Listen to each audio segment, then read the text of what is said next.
Tema Natal atau tema sharing firman pada kesempatan ini adalah kesukaan bagi dunia. Memang Natal adalah sebuah sukacita, kesukaan yang sangat besar untuk dunia ini.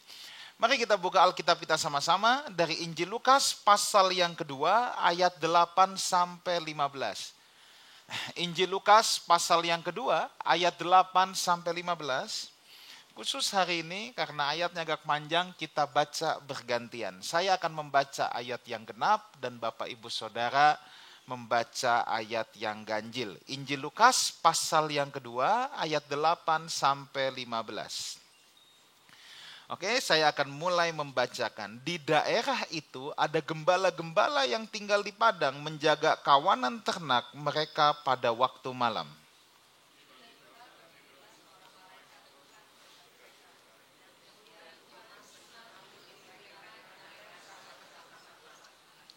Lalu kata malaikat itu kepada mereka, jangan takut sebab sesungguhnya aku memberitakan kepadamu kesukaan besar untuk seluruh bangsa.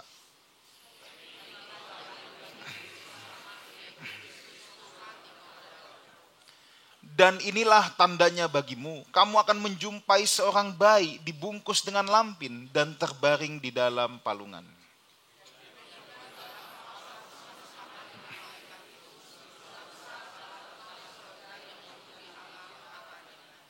Kemuliaan bagi Allah di tempat yang maha tinggi dan damai sejahtera di bumi di antara manusia yang berkenan kepadanya.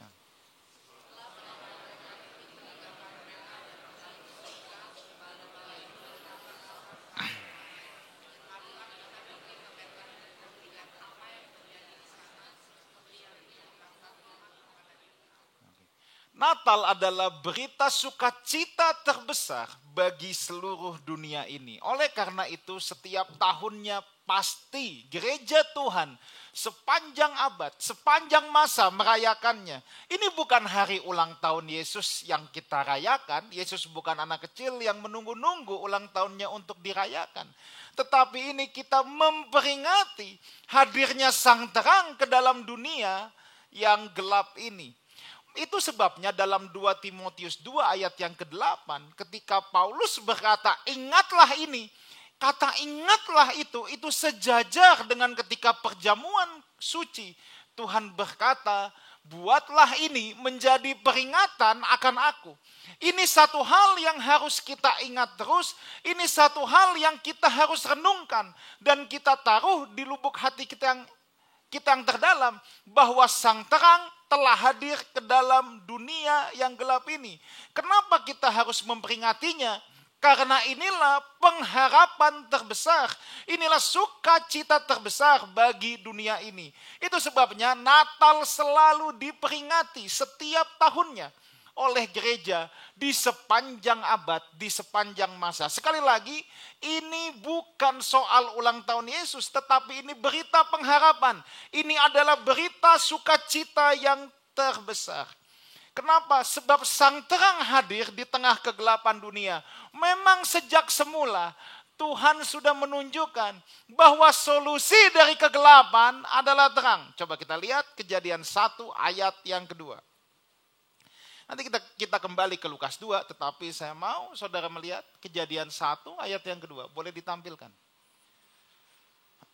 Kejadian 1 ayat yang kedua.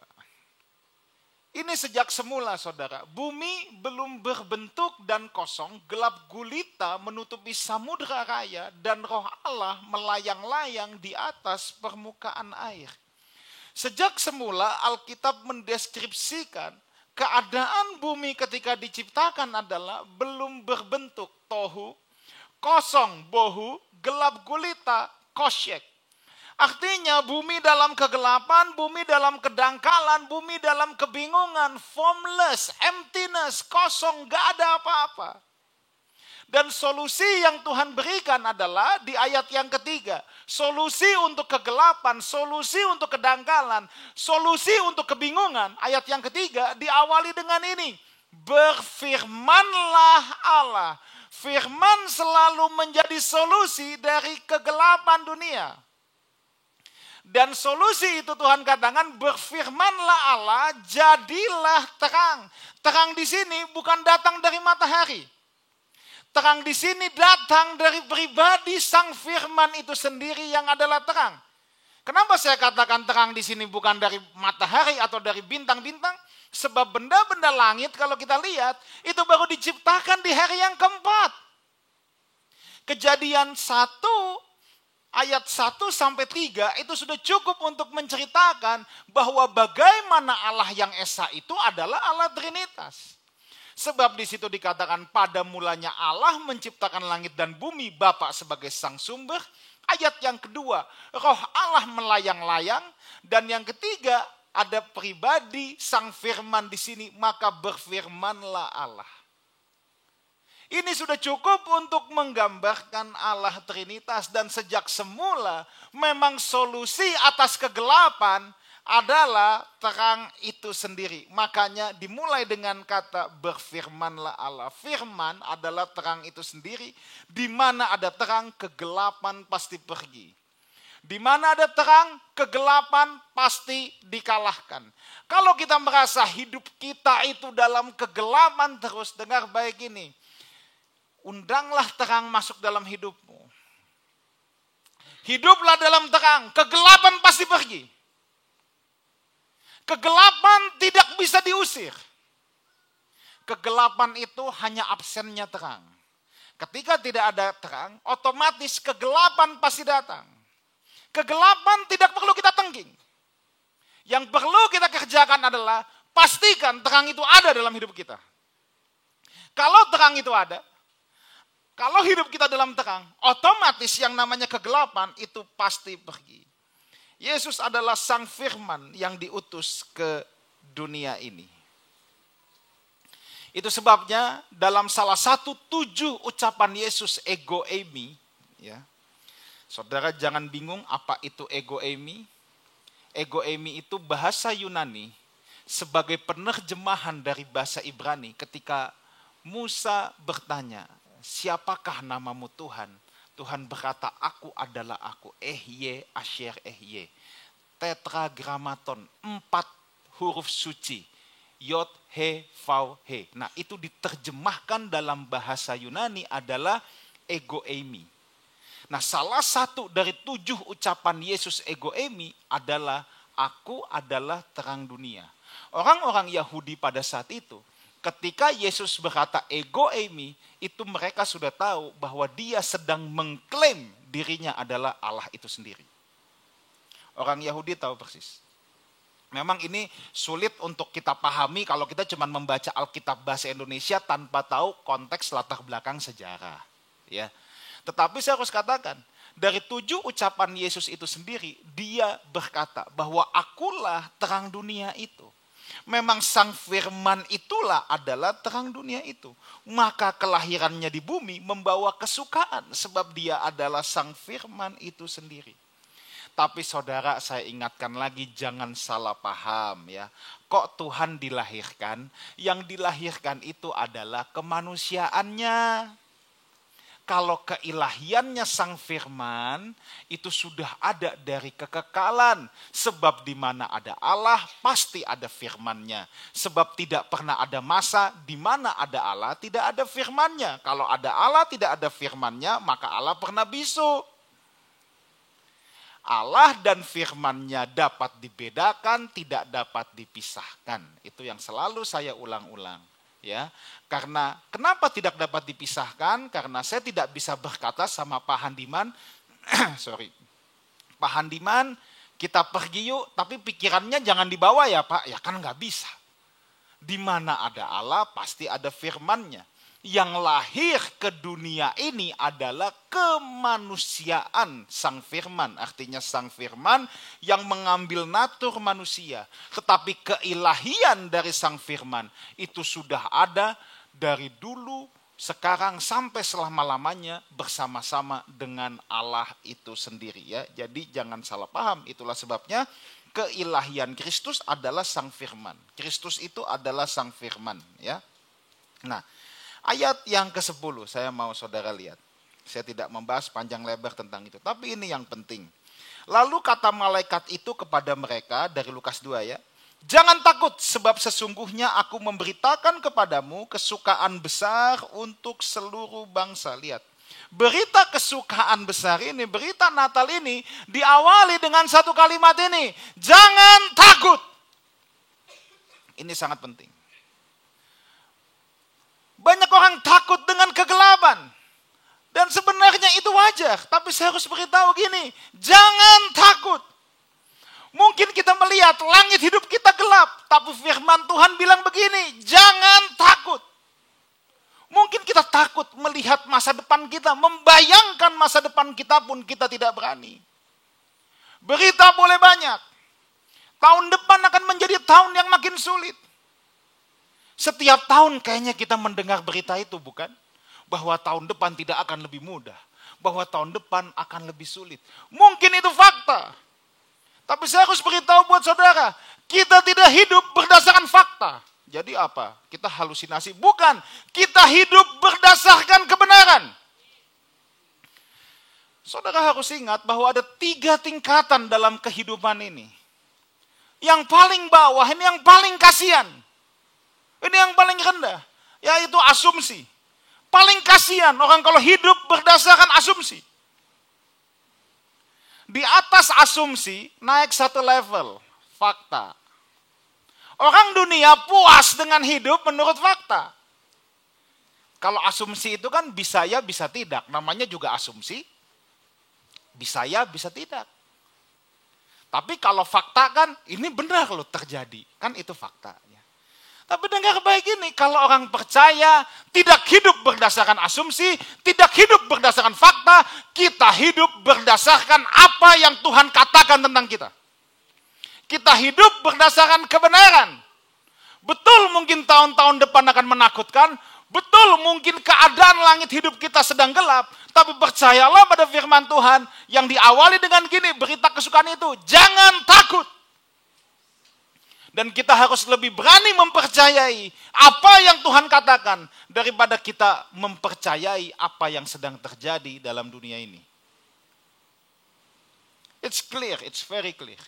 Berita kesukaan ini diawali dengan jangan takut. Siapapun saudara, apapun yang sedang saudara hadapi dan jalani dalam hidup ini, ya, wajar untuk manusia punya keraguan.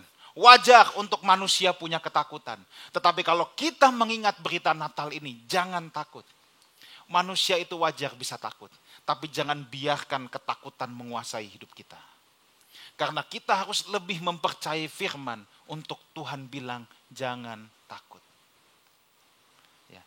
Tapi kalau kita malas baca firman, kita malas merenungkan firman, makanya nggak aneh. Hidupnya terus dalam ketakutan. Maka itu saya katakan, solusi untuk keluar dari kegelapan. Kegelapan tidak bisa ditengking. Kegelapan tidak bisa ditumpang tangan. Kegelapan tidak bisa ditumpang kaki. Kegelapan tidak bisa diguyur pakai minyak urapan 1 botol. Kegelapan cuma bisa, dia akan pergi sendiri kalau terang itu hadir dalam hidup kita. Ketika kita mempercayai firman, kita hidup dalam firman, kita sedang hidup dalam terang itu sendiri. Ya. Jadi, alasan kita tidak takut bukan karena kita nekat, saudara. Ada orang yang gak ada takutnya, tapi karena nekat. Kita enggak. Alasan kita tidak takut karena sang terang itu sudah hadir di dunia ini. Sang terang itu hadir dalam hidup kita. Sang terang itu hadir dalam gerejanya. Itulah alasan kita tidak takut. Karena kita hidup bersama sang terang dan dia tinggal di dalam kita. Nah, itu sebabnya ayat yang ke-10 dikatakan, jangan takut sebab sesungguhnya aku memberitakan kepadamu kesukaan besar untuk seluruh bangsa. Kenapa kesukaan besar? Sebab juru selamat telah hadir ke dunia ini. Lukas 2 ayat yang ke-11, kita lihat ayat selanjutnya. Inilah berita kesukaan itu. Hari ini telah lahir bagimu juru selamat, yaitu Kristus di kota Daud. Saudara bayangkan, begitu malaikat ini bicara sama para gembala, orang-orang Israel adalah orang-orang yang senang belajar, saudara.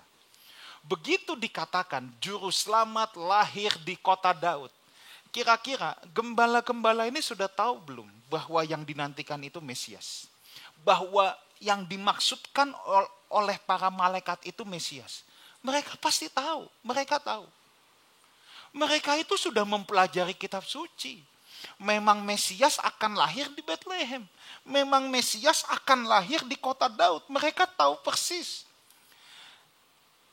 Maka tadi saya katakan, apakah orang Yahudi tidak tahu bahwa ciri kemesiasan ada di dalam diri Yesus? Kira-kira tahu nggak?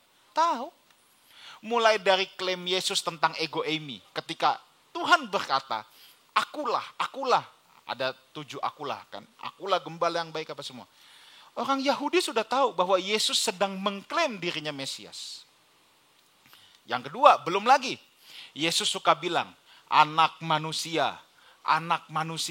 Nah, ini juga jangan dibaca kalau dalam bahasa Indonesia, ya ungkapan anak manusia ini biasa aja. Enggak, untuk konteks Yahudi, ketika Yesus berkata anak manusia akan datang kembali, anak manusia, ini sedang mengutip kitab Daniel. Hanya Mesias yang akan berkata dirinya anak manusia. Jadi ini bukan literally anak manusia, anak orang, bukan. Ya siapa juga tahu ini bukan anak King Kong. Tapi ketika Yesus berkata anak manusia, Yesus sedang mengklaim bahwa dirinya adalah Mesias. Nah, terhadap para gembala ini, ketika dikatakan berita kesukaan juru selamat hadir di kota Daud, mereka tahu bahwa inilah Mesias yang hadir. Inilah Mesias yang lahir. Jadi memang sepanjang perjalanan Yesus di bumi ini, ya, ini kan kalau ada serangan dari orang-orang yang suka cari gara-gara sama iman orang lain kan bilang, mana ada ayatnya di Alkitab, akulah Tuhan, sembahlah aku. Nah ini orang yang tidak ngerti biasanya ngomongnya tuh begitu. Saya kalau ditanya gitu saya suka bercandain aja, ya kan juga gak ada ayat di Alkitab, akulah bukan Tuhan, jangan sembah aku, kan gak ada ayat gitu.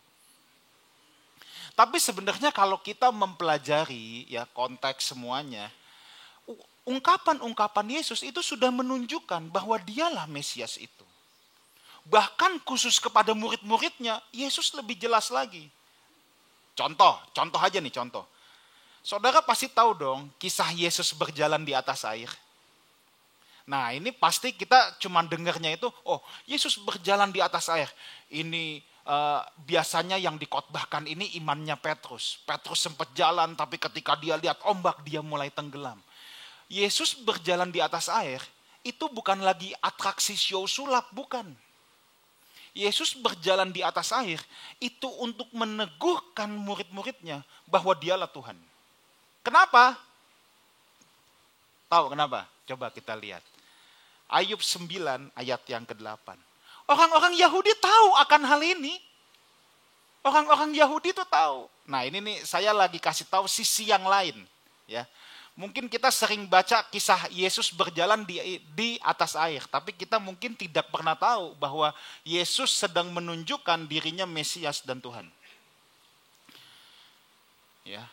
Yang seorang diri membentangkan langit dan melangkah di atas gelombang-gelombang laut. Nah, Septuaginta itu adalah Alkitab Perjanjian Lama yang diterjemahkan ke bahasa Yunani. Nah, Septuaginta itu sudah ada dari abad 3 sebelum Masehi. Jadi dari zaman Tuhan Yesus pun sudah pakai Septuaginta. Kalau Alkitab yang kita pakai ini base-nya pada Masoret teks. Nah, saudara nggak perlu pusing lah tentang itu ya. Ada Septuaginta, ada Masoret, itu biar kepusingan saya saja ya.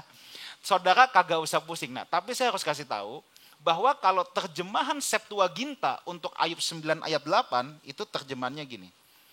Ya, Tuhan berjalan di atas gelombang laut. Saya lebih suka terjemahan Septuaginta.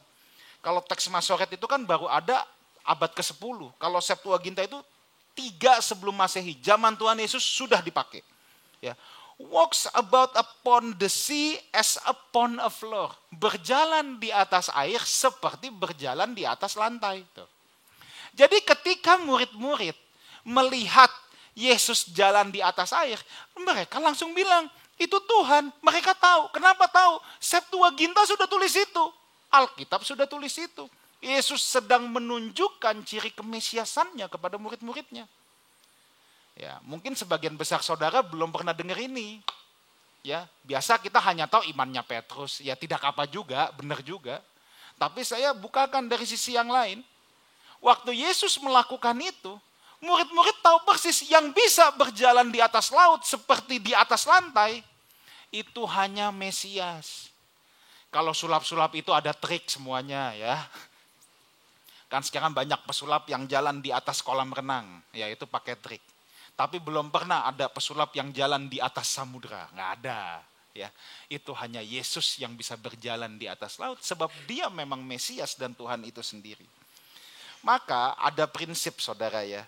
Tadi kan saya katakan ketika malaikat mendatangi gembala-gembala ini, gembala sudah tahu ini adalah Mesias yang dimaksud, juru selamat lahir di kota Daud. Maka ada prinsip gini.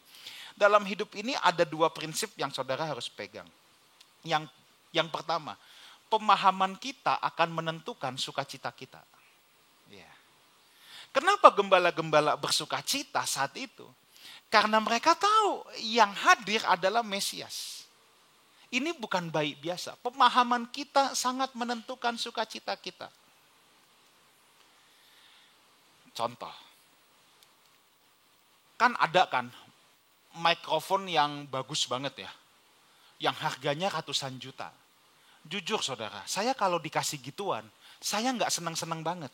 Senangnya satu, saya bisa jual lagi, udah gitu aja. Tapi sebenarnya ini beda.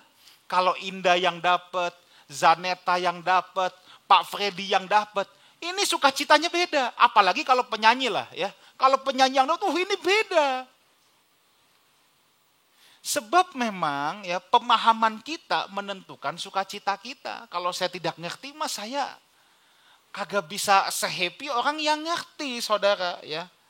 Kalau kita dikasih benda sangat bagus tapi kita nggak tahu gunanya, pemahaman kita kurang, kita nggak akan seseneng kalau kita tahu gunanya benda tersebut. Makanya pemahaman kita akan menentukan sukacita kita.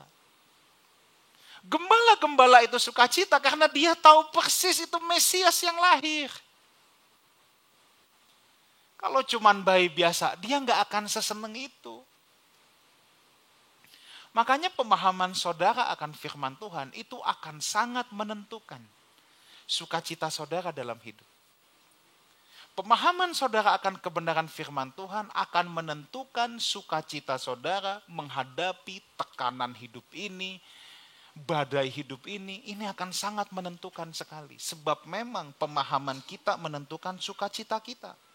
Yang kedua, pemahaman yang dangkal membuat kita kehilangan kapasitas maksimal dari sesuatu itu.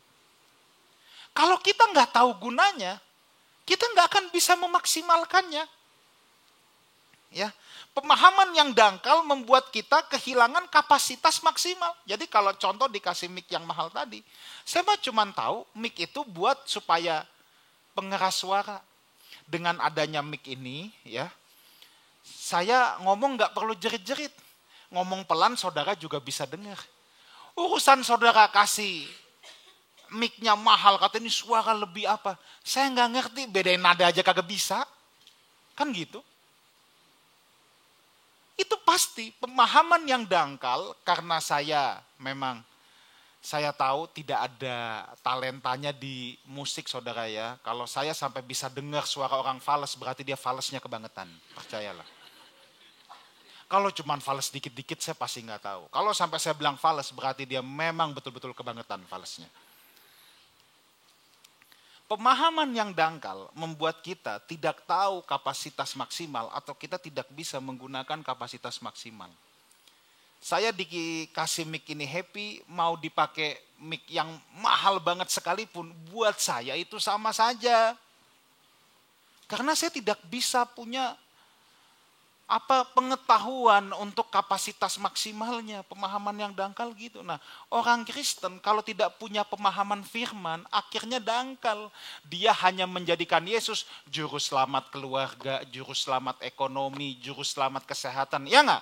Dangkal. Karena pemahamannya cuma begitu.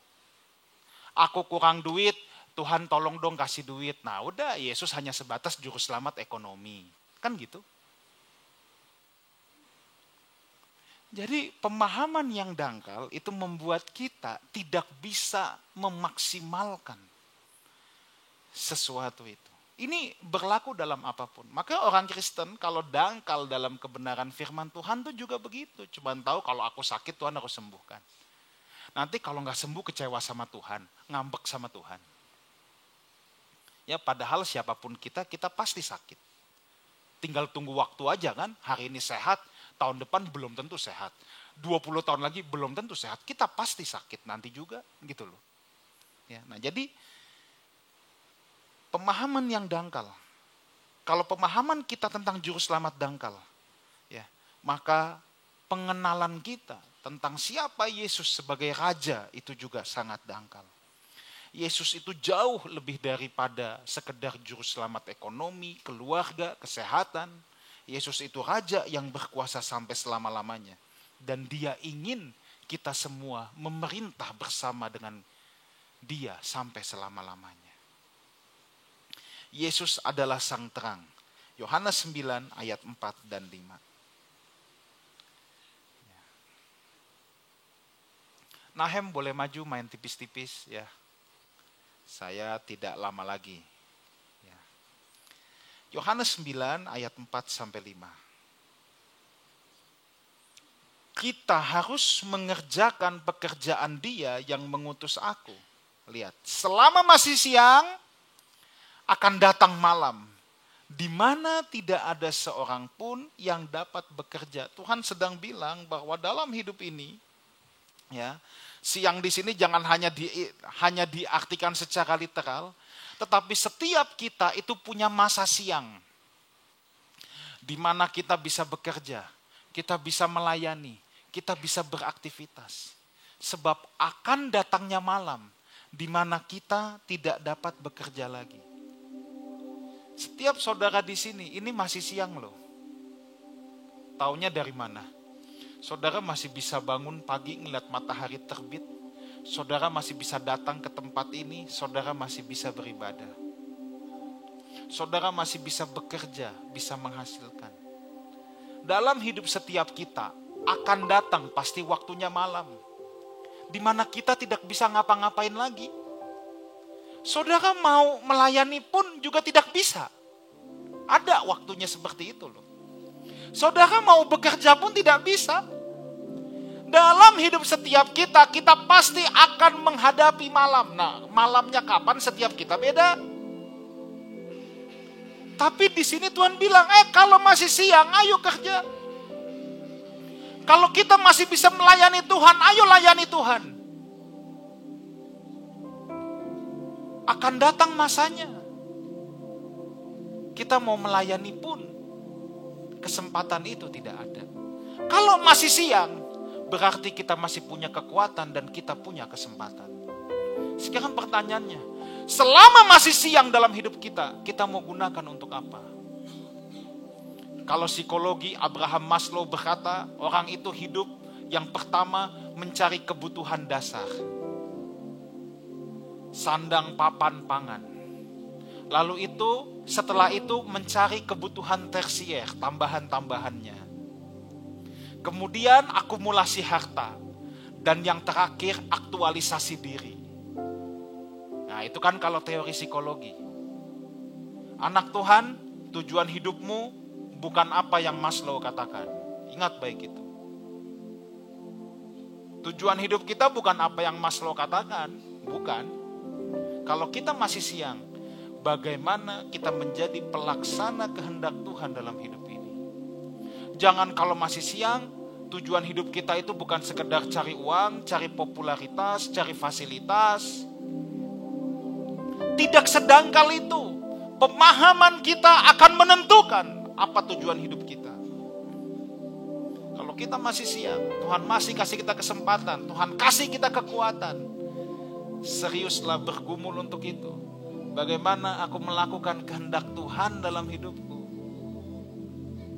Kalau kita berpikir hidup kita ini hanya mengejar apa yang Abraham Maslow tadi katakan, sandang papan pangan, tersier, akumulasi harta. Kalau sudah akumulasi harta, aktualisasi diri.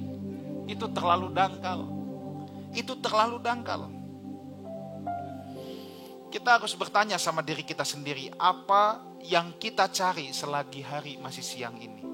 Nah, ayat yang kelima dari Yohanes 9. Yesus bilang gini, selama aku di dalam dunia, akulah terang dunia. Pertanyaannya, Yesus di mana sekarang? Dia sudah terangkat ke surga. Berarti apa? Tongkat estafet ada di tangan kita. Selama aku ada di dunia, akulah terang dunia. Sekarang, kalau aku sudah terangkat ke surga, siapa yang terang dunia? Saudara dan saya.